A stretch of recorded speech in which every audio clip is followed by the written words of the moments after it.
Good morning, everybody. How y'all doing? It's the Impractical Blacksmiths today for the Sunday morning gathering. Uh, what is up? I've got a little bit of a different desk setup, so whereas y'all will probably be used to seeing my head go like this, I've got a monitor over here now. So it's going to be a lot of my good side showing. How y'all doing? What's up, Trail Dust, Jack Pines, Ben Toons, Transcendental Artist Studios, and all the other lurkers that are here. Hello.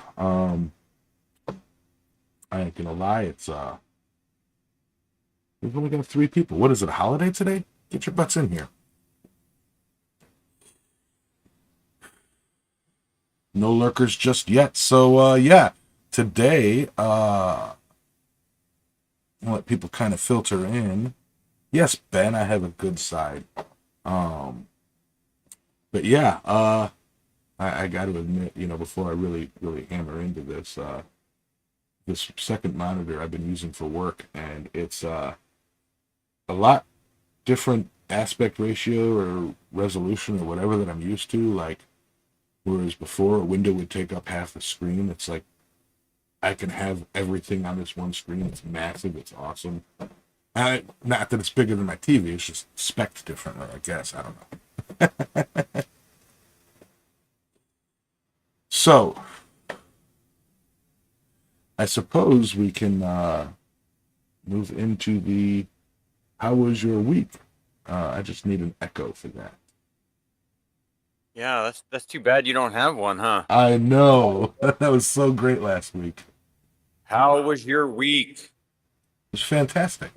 No. I don't um, know. I think it was better to like with a little bit of draw on it, but yeah. yeah. Um, yeah, I mean, would you like to go first, or I can go first? Mine's fairly simple. We're not going to have a Yeah, half no, mine, hour mine of. is too. I didn't do hardly anything. 36 hours of work, so very light week, and yeah, almost like I'm a part timer now. Mhm. And yeah, I came home for days off on Friday. So yeah, because I'm off Friday through Tuesday, and yeah, I get here, and I mean it's just smoldering hot. I mean, I was in town all day Friday doing my therapy and running around and getting everything done, and so like I got here Friday night, and then Saturday, which was yesterday.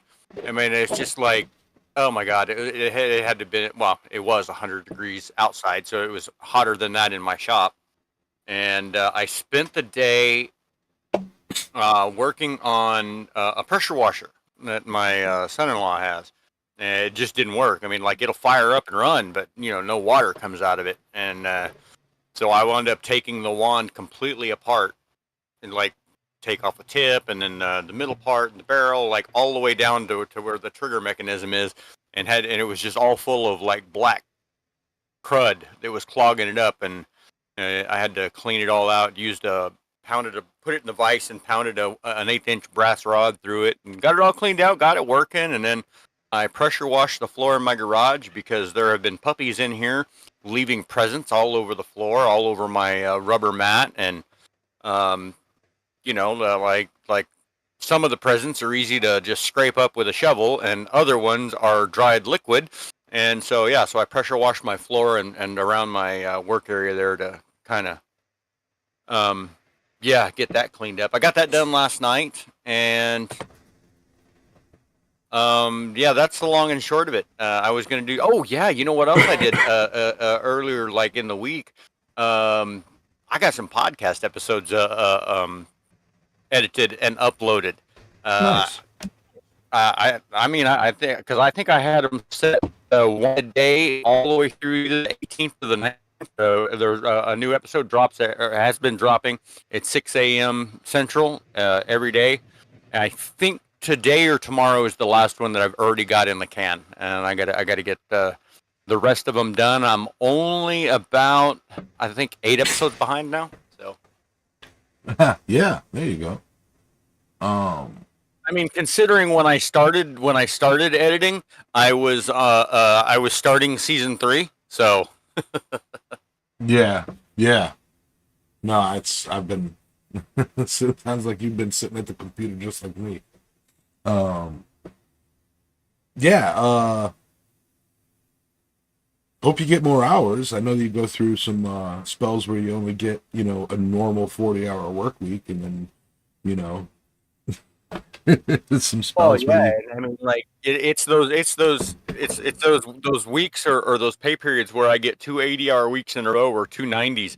That's where my quad state money comes from. That's where I go, whoo, oh, that is a paycheck there. I'm just going to take half of that and throw that over in my savings account, and. Yeah. But those don't come around all that often. I had a good one last paycheck. Paycheck for I don't know. Well, yeah, last paycheck was pretty good because I get paid next Friday, and that cemented. I was able to put enough away out of that one that I've got my airfare squirreled away for Quad State. Um, I've possibly got 2 airfares squirreled away. We'll see. I'm close at least. So that's where I'm at with that. I'm ready for there. Now all I got to do is keep putting away $200 a paycheck until Quad State, and I'll have spending money as well.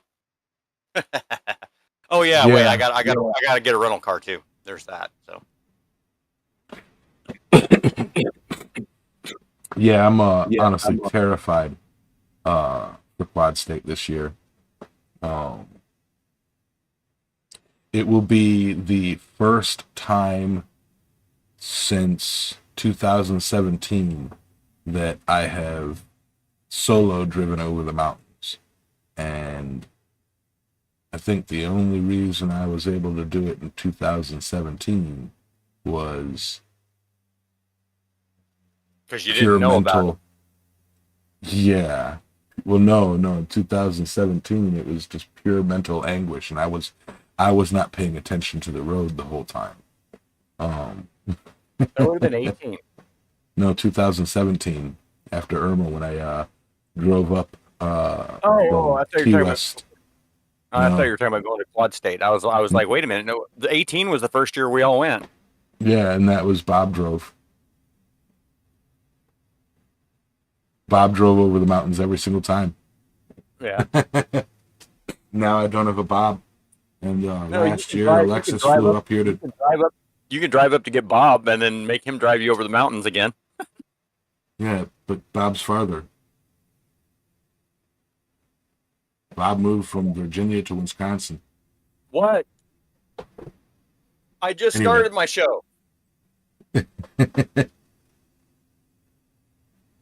yeah. Yeah. Um, so it's going to be a solo drive for me No, and on YouTube. I gotta go. Yeeps. Um, and that's Anyway, yeah. I've got I'm in that weird period where it's like everything seems to be working perfectly on my truck. I've mm. got an oil leak, but I'm not leaking oil. Like it's weird. Like I've got If you've got an oil leak and you're not leaking oil, you might ought to check your oil. no, I do. I do check my oil and I have oil. It's not going down yet. There's a significant leak underneath my truck. There's a puddle. Not a puddle, but like there's a leak, oil drip spots under my truck that aren't insignificant, yet I still have the same amount of oil that I put in. You know what I mean? Yeah, So yeah. either Like mine. either it just Mine. looks worse. Huh? So mine has a rear main leak, and which oddly enough, the previous owner of the pickup before I got it actually had the rear main replaced on it, the rear main seal, anyways, and yeah, it still leaks, but it doesn't matter. It leaks like a quart every 3,000 miles, so like halfway between oil changes, I throw a quart of oil in there, and Yeah. yeah, I mean it's not worth. I mean, it's a $10 quart of oil 3 times a year or twice a year, then I can do that. Yeah. But if you get underneath it though, it looks like it's just pouring oil out because the entire bottom side of it is just like, from the front of the transmission all the way back is all just all lubed up and Yeah, that's like what my truck is. And it's like, wow, this thing's got a leak, and it's like, that's really not that bad. yeah, and the spot where I park my truck has just got a gigantic oil spot. And it's like, But yeah, I mean, it's like everything. Brakes seem all right. Everything seems like to be working. The steering's great. Finally, no knocking and pinging. I will probably try and bring it into a mechanic to have them give it a once over. And yeah, yes, Ben, it's the bottom of my truck is rust proof at this point. Hell yeah. And Ben just got his Falcon 2 Pro laser cutter and engraver. If anyone needs anything, what is that? Yeah, let me look it up. Okay. Is that as cool as water jet? Like if I send you a rock, can you slice it up for me? Probably not. I want a water jet. That would be so much fun. I know, right? Okay.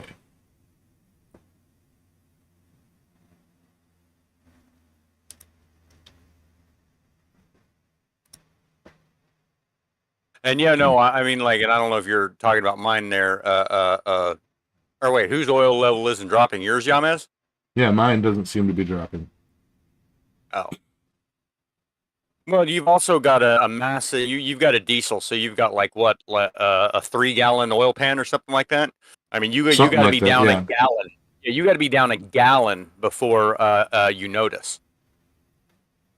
I might hit know, you I up mean, for I some know- stuff there, Ben. I know that's what like my big truck. That's what when it hits the low mark, it needs a gallon. But yeah, because when I went to have my transmission serviced, and they told me, no, there's no way we're opening that transmission up, and not with 300,000 miles on it. And I was like, all right, fair enough. But they're like, man, that thing's. Oh, I went in for an oil change, and they're like, man, your transmission is leaking something fierce. I'm like, nah, it ain't the transmission. Said I've checked it. It's like I've had it for 3 years, and the oil level has never changed on it. So, yeah, but I gotta add oil all the time, so it's definitely the rear main seal. But yeah, I mean, like if you're just leaving a little spot, I mean, if you ever, as long as you change your oil like every now and then, maybe I don't know. You probably don't change your oil all that often, but No, like, I change it. I change it at the time or at the mileage. I don't change it at the time. I change it at the mileage. right. Okay. Well, as long as you're doing that, you probably would never notice. And like I said, you'd have to lose half a gallon to a gallon of oil before you go, oh shit, I'm low on Yeah. oil. Well, last time, yeah, I've got a gallon of oil, sitting in my garage. And I bought two because I thought I was really low because of the leak, and what was it? This was a while ago. This was a long while ago. I can't remember the specifics, but I did put in a gallon, and it hasn't gone down at all.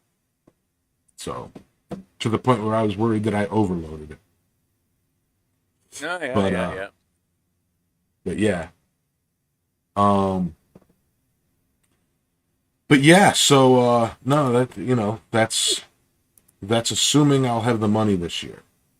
Okay, because full disclosure, it's been a really, really tough winter, electrically speaking. We've added a few notches to our belt, so to speak, tightening our belts around the Yama's homestead here. But hopefully that turns around in the next few months, and hopefully it'll all be good. All those multi-million-dollar crypto projects, and you're like, Yeah, that's okay. I mean, that's the thing. I've got like that's the I don't want to say shitty thing. It's like because it's such a weird feeling. I have access to, or I control, like, you know, our market cap is almost 100,000 or 100K, $100,000. You know, tens and tens and tens of thousands of dollars. You know, probably about $40,000 in liquidity, and then what I have personally, and it's like can't really touch it just yet because, you know, technically it's not mine. You know, it's the projects, it's the companies. Well, yeah, but it is if you rug it. I ain't doing that because what I'm doing, I believe in. I know that, but I mean, you're like, it's not mine. It's like, well, it is if you rug it. Yeah. No, that ain't happening. That is not happening. No, you have integrity. I know you wouldn't do that. Yeah. No, and it's like, yeah. Anyway, I'm setting up my screen for this next read. But yeah, anyway, I know y'all don't care about that stuff. All the viewers. And speaking of that, real quick before I move on to start the meat of the show, The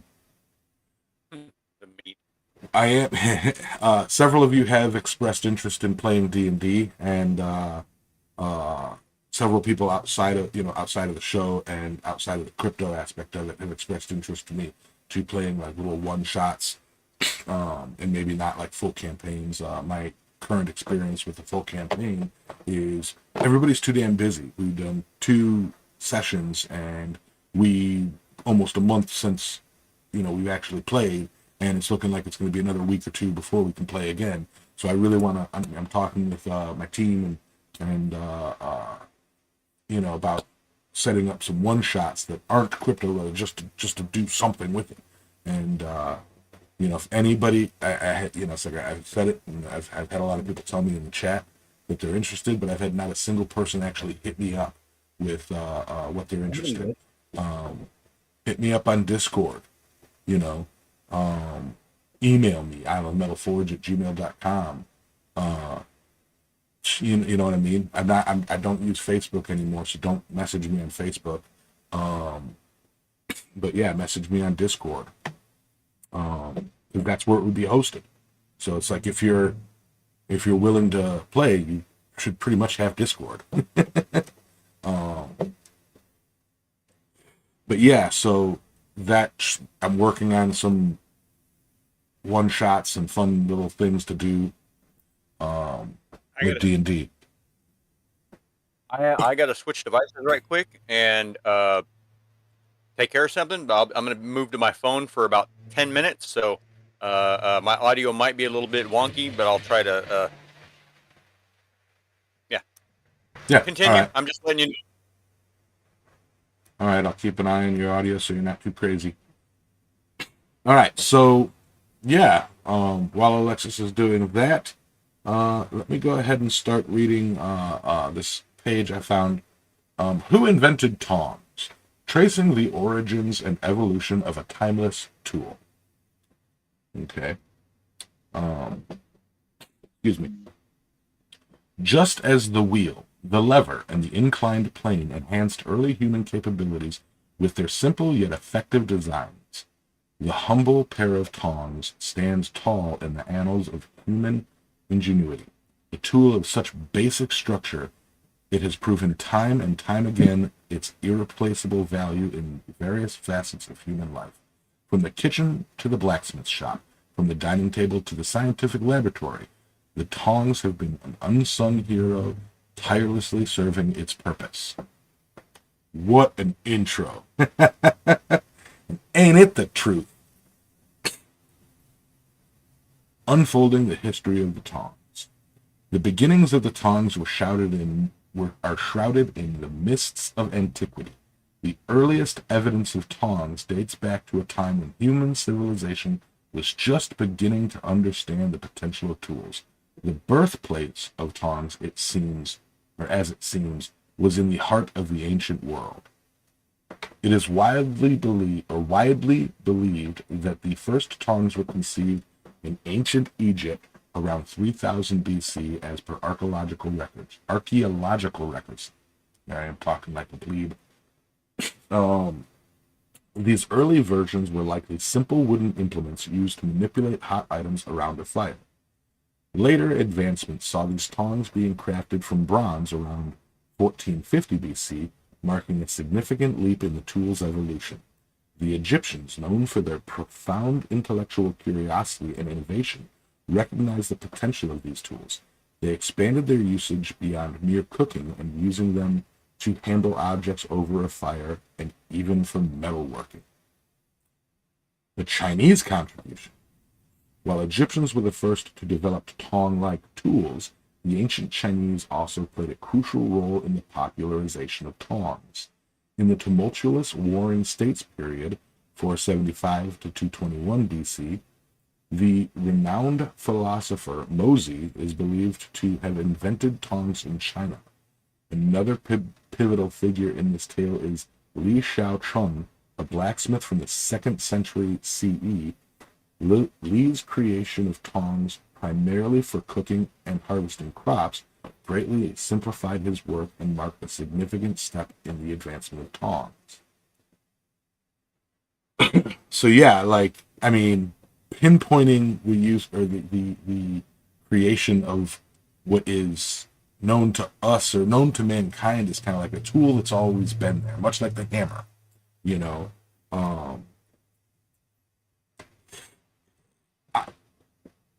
very likely up to a lot of debate. And it goes down, we were joking around in the pre-show, are chopsticks considered tongs? If you take two twigs together and use them to pinch something, was that the invention of the first tong, Jack Pines, yes, a History Channel opening. I need David Attenborough for this. Yeah. Now, I will say that this read-through that I have is a very condensed version. I'm not going atom heavy in history, but just kind of a breeze through of the creation of tongs and where they've come into play in history and in modern society and all of that. The many faces of tongs. Tongs come in various shapes and sizes, each adapted to serve a specific purpose. From the tongs used to flip a steak on the grill to the ones used to handle dangerous chemicals in the lab, each type of tong has its own unique story. Like I said, the birth of kitchen tongs. Yes. The story of kitchen tongs begins as early as the 1st century AD, where they were primarily used for placing foods in cooking pots. Over time, their use transitioned from cooking to serving, becoming commonplace from 17th century Europe. Walter Hunt, who patented his design in 1829, is often credited as the inventor of the modern kitchen tongs. And he could not have done that without a blacksmith.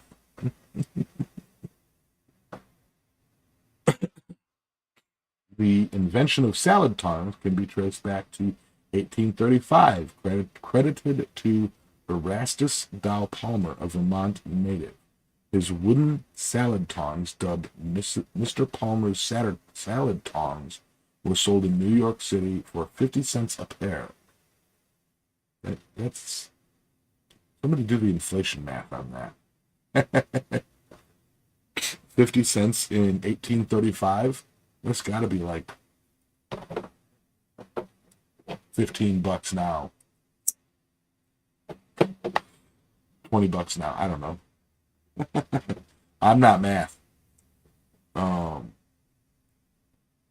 The beauty industry also saw the ingenious application of tongs. Jean-Jacques Perret, a Frenchman, invented curling tongs in 1706. The handheld device made of copper was designed to create an even and consistent curls by ensuring uniform heat distribution. The electric curling tongs we see today were introduced in the late 1950s by John Frieda. This innovation revolutionized hairstyling, making it possible for individuals to curl their hair at home without the need of salon visits. Yeah, we're going deep.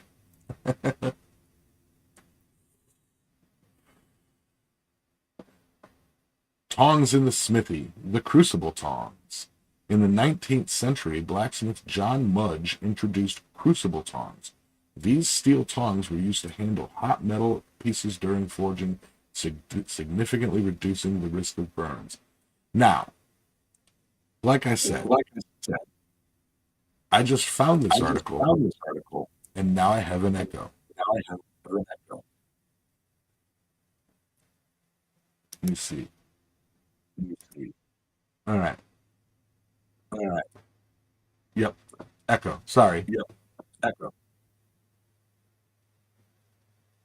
Okay. Test, test. Okay, echo's gone.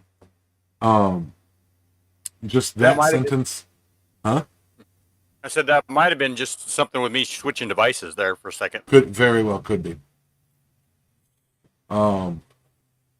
Now that one sentence, like I said, this is just an article kind of blurb thing I'm reading. It's not a scientific release. It's somebody who might not really, like, oh, tongs, and they talk about a bunch of different tongs. I'm not saying. I'm reading that sentence right there leads the reader to believe that the first blacksmith's tongs were, invented in the 19th century. So it's like I'd like to imagine people in the 18th century, just using their hands. Ow, ow, blacksmithing hurts so much. And then, some guy in the 19th century is like, what if we were to hold metal with metal? And it just tickles me so. Crazy. Yeah. A crazy idea.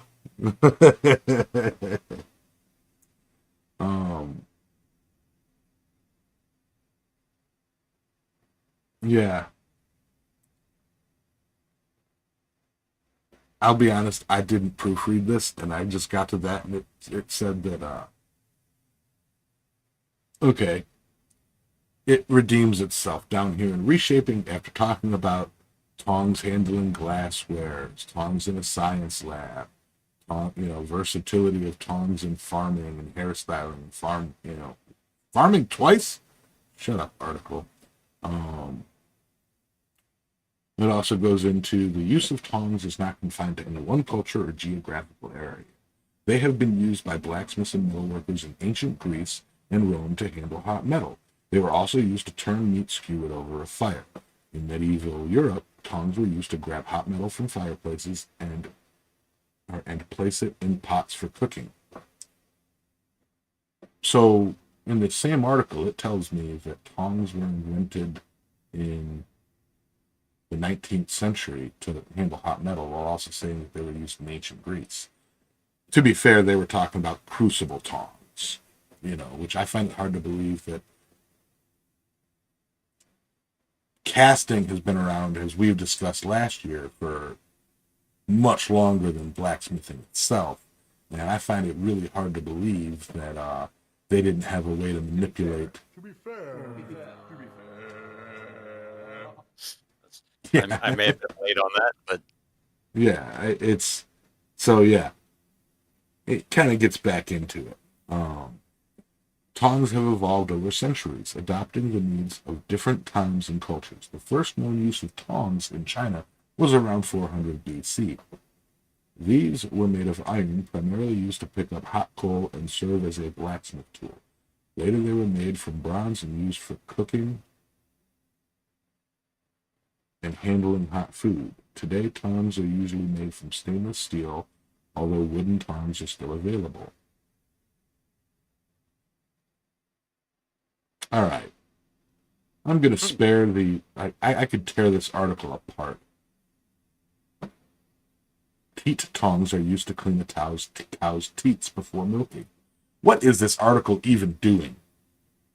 I don't know, but you really should print it up so you can tear it up. I really should. Man. There's no comment section. I would have given you guys the link to this so you guys could tear it up.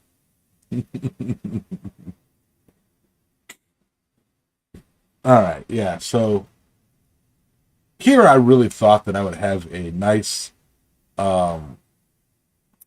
well-researched yet condensed version of, Tong's Tong research and Tong everything. Admittedly, I flopped on that. I didn't do the prerequisite of researching pre-reading the page, which I usually do. But as I said in the beginning of the episode, it's been a crazy week for me. Editing, working on framing some pictures and working on stuff. Yeah, it's on the internet, Yeah. Jack. It must be true. Then I just didn't, I just did not have time to pre-read this page. So take all the information that I just said, crumple it into a ball, and throw it in the garbage. Because who the hell knows if I should have known by the freaking name of the website. mariascondo.com. It's some lady sitting in a condo typing about things just to get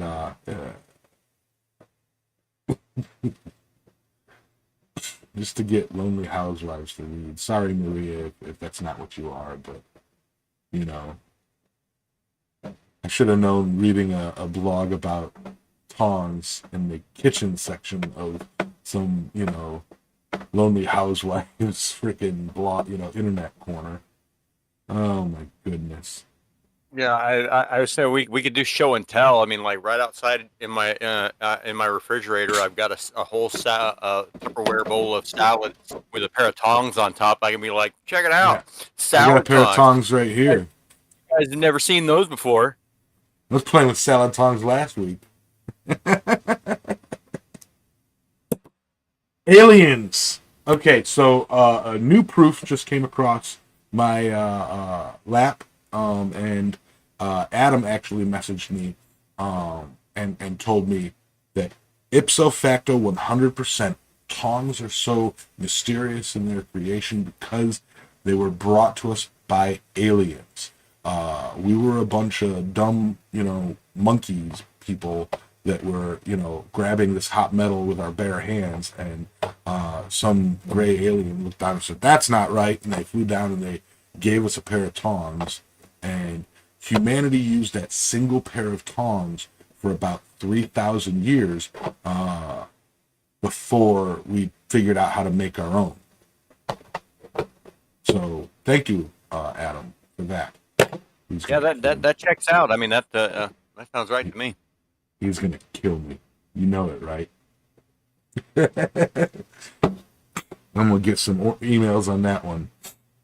Yeah, we'll just bleep it out in post. I'm gonna change the title of this episode to Tongs ... made by aliens ? Oh, the clickbait runs strong. I really apologize, guys. I thought that article was going to go somewhere. I'm flabbergasted with how that just fizzled out and showed that people who okay, a good lesson in that article is that it's something that so many people take for granted of a tool that's been around for centuries, millennia, and it's like when you try to pin it down, it's like, when was the first pair of tongs? What would be considered the first pair of tongs? If it was Homo habilis using two sticks to pull, to manipulate something in the ground,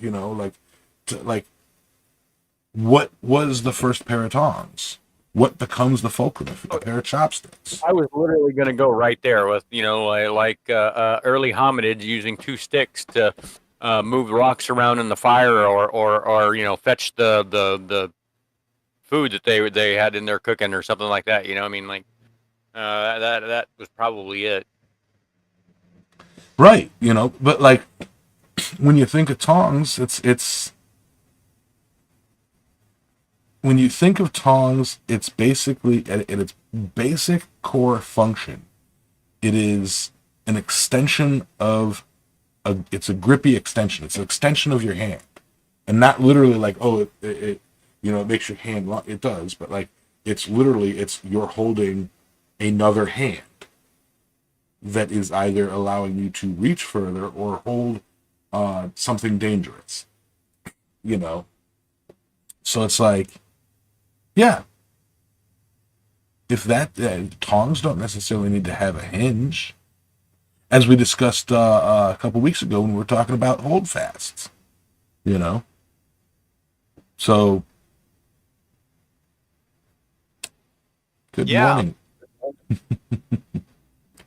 That's an interesting thought. It's just this episode. This is why we need Adam. Yeah, we're just falling on our face and just like, oh my gosh. I started out so strong with that, and then I got to the part where they claim that tongs were invented in the 19th century. But again, it goes to the point where it's like it's something that nobody thinks about, and when somebody does try to think about it, unless they're like really, even we're doing it, unless they're really knowledgeable, unless they are the source of the information, it's like we care about it because we're looking at it from the lens of a blacksmith and looking at it from the lens of like, these extremely useful things that we make and take and use all the time. Where did they first come from? And it's like some hairstylist, housewife. I was like, oh, tongs. You mean the stuff that I toss my salads with? Easy now. Dip them in syrup.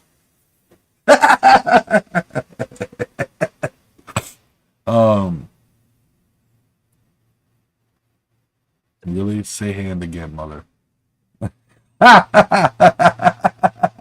Yeah, I mean it's like tongs are really good.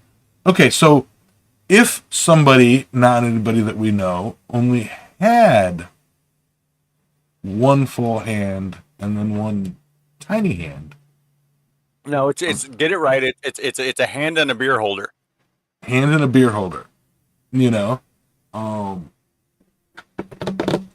If we were to make Ben a prosthetic that was a human arm prosthetic that he could control, would that be considered a pair of tongs?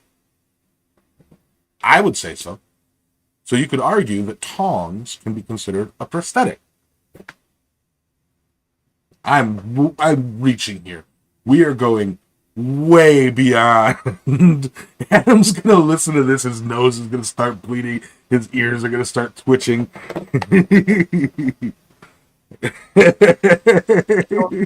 Weed for this one here.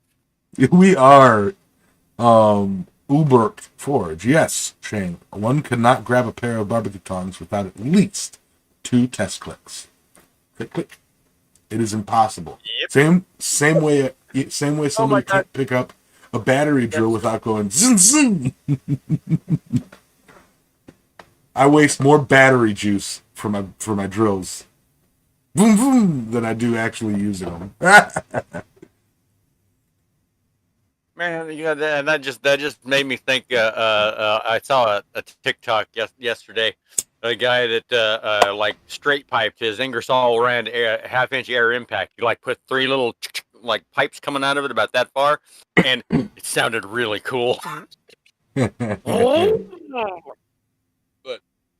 just the zip zip thing, and you know what, and that's fair. I mean, like you pick up a pair of barbecue tongs, you're like snap snap, always. You pick up a cordless drill, you slap a battery on it, whoop whoop. Yeah, it's testing. Yeah. Eric says, we don't have to do tongs, but I mean, like, I don't know, because it's like manipulating metal is some. I don't know. No, Uh, to the chat. I think this year we've severely limited ourselves to like topics that we cover in a week, and then we're like, what the fuck? What are we gonna do for the next 3 weeks? I don't know. We'll just wing it and provide filler content. And you know what? Filler content is glorious. We have got 175 viewers today, and they're here just for the idea of Tongs being alien. There you go, Jack. It's a sound check. Yes, exactly. Eric says, no, tongs aren't meant to be attached to the body. A prosthetic is. I don't know. There's been a few instances where I have taped the one rein of the tongs to my body. So there's that.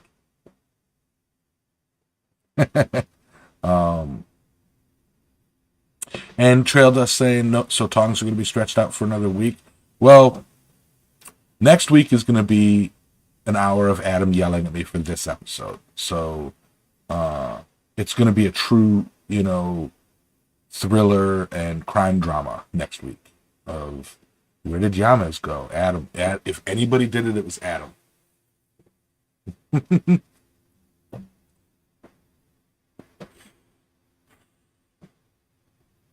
So some tongs may have been invented in the 19th century. Others are definitely easily older. Yeah, and that's it's just the wording of that article, Eric, was it was talking about like cooking tongs, and then by the way, blacksmiths started using tongs in the 19th century with crucible tongs, and it's like, did they? But yeah. Sounds kind of sus to me. Yeah. Of course, some tongs have been invented in the 19th century. Some tongs have been invented, in the past 10 years. Like, yeah. Good idea. Let's stretch out tong clips. Tong clips were invented back in the Edo period of Japan. I don't know. Thank you all for coming on this journey with me.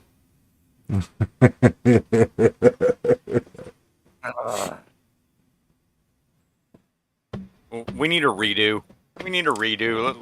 In the stream, we'll start over in like 5 minutes. And be like, good morning, everybody. Just delete this one. Yeah. Makes for thrilling theater. 180 or 160 people just left. We have 10 viewers right now. Yeah. That sounds about right. There you go, Shane. Tong clips are short videos on tongs. But hold on, we got a sound effect for that one. Yeah, I'm not in Discord, so.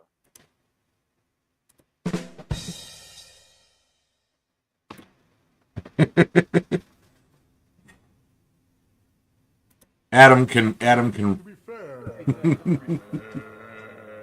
Now we're just gonna kill time by playing clips in the soundboard. Oh, I got some. Oh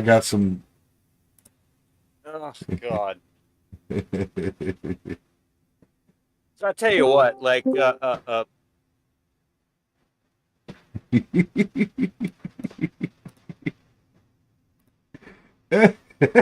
I just you stopped.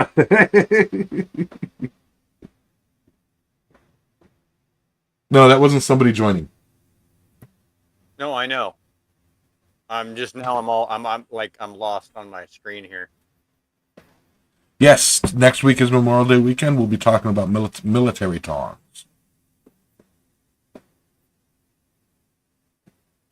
No, I don't know. I really think that next week would be really funny if it's just an hour of Adam yelling.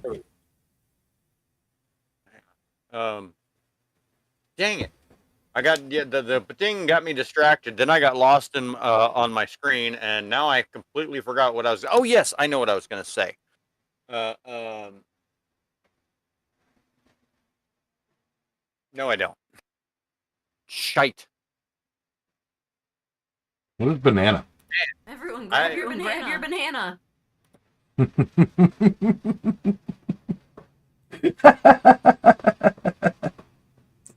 um, Eric is trying to keep us on focus. The unsung hero of the stream is Eric. Going, you will talk about tongs. What about specialty tongs? What about them? I have some that I have no idea what they could be used for. You know, that is one neat thing about tongs. It's like if you get like a collection of old tongs or like custom tongs and whatnot, you will for sure find some where it's like, what the hell was this used for? You know. Well, and if you think about that though, I mean, like even if you're making something and you have to like say sometimes you're going to make a set of tongs specifically for that thing, right? But sometimes you're just going to take a pair of tongs and then modify them to work with what you're fixing to do. Well, when you get done with it, you don't unmodify the tongs. You just leave them like they are until the next time you got to modify them. So sometimes you go pick up an old set of tongs and they've been modified to do this one thing, and you just cannot imagine what that one thing is. Right.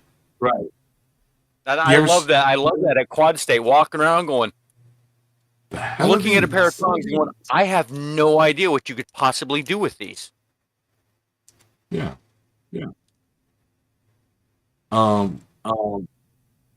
There's a cobbler tongs, and there's another echo, and it's gone now.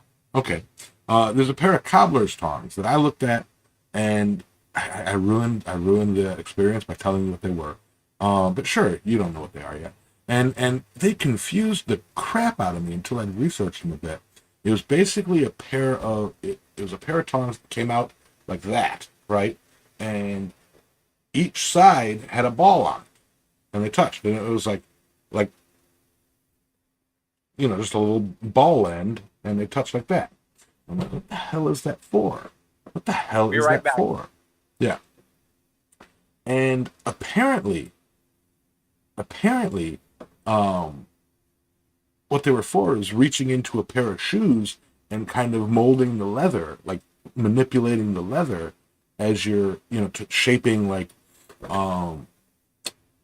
form-fitting shoe, like somebody comes in they buy a pair of shoes and they bring them to a cobbler to get them, you know, adjusted for them, and say they've got a bunion or a big toe or something that they need to stretch the leather out on one side. That's what it was for. It was for sticking in a pair of shoes and like pinching the leather and manipulating it and pulling it out. It was like nuts when I found that out. I'm like, wow, you know. Let me change something right quick here. So Shane asked what the best type of railroad spike tongs are, because his spike tongs, when he turns them over, the spike falls out. I'm well aware of that problem right there. And there we go. Had to turn my blur off. These right here are the best railroad spike tongs Yes, on they the are. planet. On the entire planet. Rubber bayonet, and they work just like that. Or turn it over this way, and then, you know, but that's basically the way they work. And yeah, these things are amazing. I mean, you can, they're just They're great. awesome. I won mine in a defend your toilet paper stash contest back during COVID. But yeah, I love these things. I remember that defend your stash contest. I created a scissor spikes. Yeah.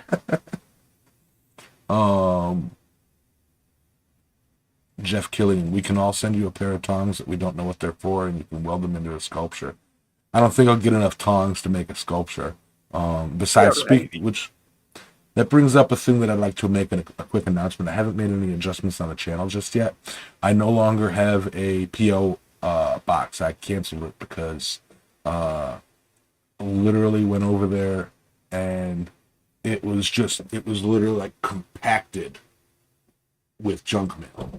Like the lady at the post office used to be that the guy that worked there, he was like, he knew that junk mail, like, don't shove junk mail in my mailbox.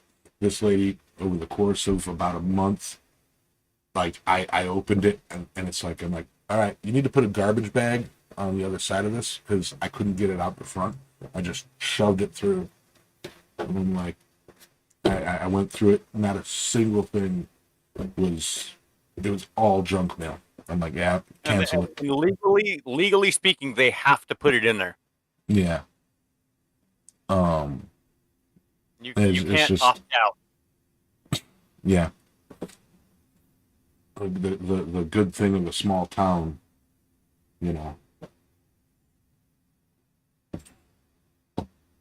But yeah, so it was like, anyway, I could have used tongs to do that. So don't send me anything to my PO box. I won't get it. Oof. With that, we can end this nonsense for the day and go on to final thoughts. Oh, final thought. Yeah. Yeah. Well, we're really grasping at straws to stretch these tongs out to longer range than they really need to be. But I don't know. It's fun. I mean, like it's not fun. It's actually a pain in the ass. But but I you know what? I mean, like I do like getting the opportunity to show these bad boys off because while I don't use them very often, it is still my absolute favorite pair of tongs just because they're so great. But you know, I do more work in other shapes of metal at the time being, and you know what? Unfortunately, like I've already gotten to that part of the year where it's probably going to be too hot to light a fire most of the time. I don't know. I have to get one of the big old the cool things, the big old roll around evaporative coolers, you know, that you hook up a water hose to. I'm probably gonna have to get one of those this year because it's just like it was 100 degrees yesterday. It's gonna be 101 today. It's not even there yet. It's already miserable outside my little door here, and I can't handle the heat like I used to be able to. So maybe that's part of getting older. Maybe that's part of some other things that are going on with me. I don't really know, but the oh yeah, I got so many good puns I could use that I probably ought not. But in any case, hey, it's warming up outside, you guys. It's getting hot in here. Do not take off all your clothes. Nobody wants to see that. So it's important that you stay hydrated. And I mean, you know, if you're like me, you know, I mean, hey, beer's got water in it, right? That's good enough. Well, not really. So make sure you're drinking water, not just a frosty. And you know what? Stay safe out there, and recognize if you're sweating and drinking water, if you stop sweating, you're not drinking enough. So catch you guys next week when we can listen to Adam chew our ass about how bad of a job we did this week. Yep, I am actually looking forward to getting my ass chewed out next week. That didn't come out right. Never mind. Hey, don't threaten me with a good time. I'm gonna give him an ass eating. Wait a minute. That's not what I meant. Yes. So, my final thoughts are: thank you all for putting up with us. We have our, you know, killer, awesome, intuitive, and informative episodes, and then we have our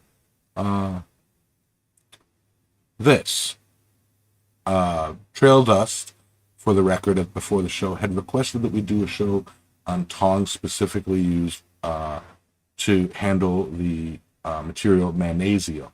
And I felt that would really upset John Burnell, but he wasn't here, so we could have done an entire show on magnesium tongs. Maybe next week. Would that be which mayonnaise tongs would you use? The white, the wheat, or the rye? The spoon. But yes. Just straight off the spoon, huh? Straight off the spoon. Yum.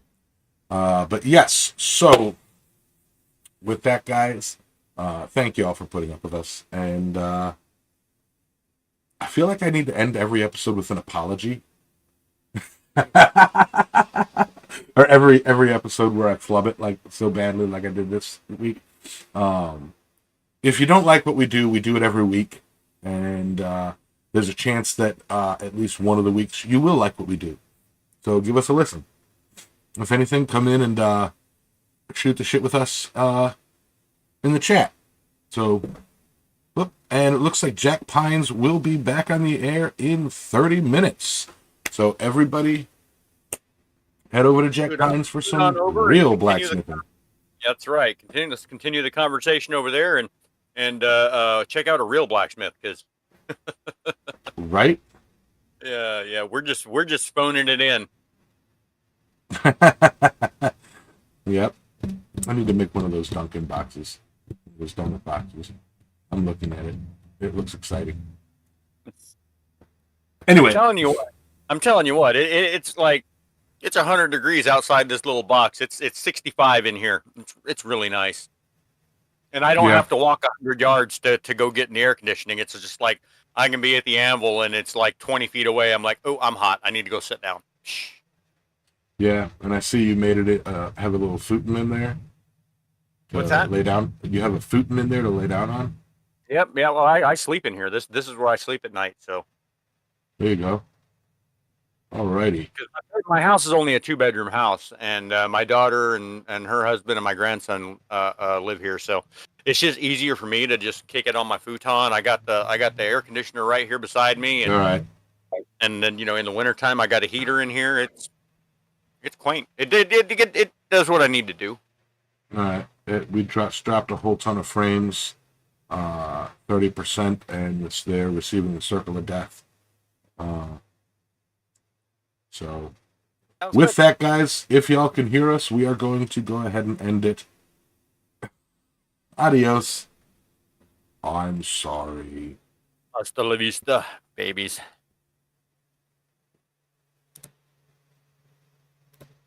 Yeah, it is all.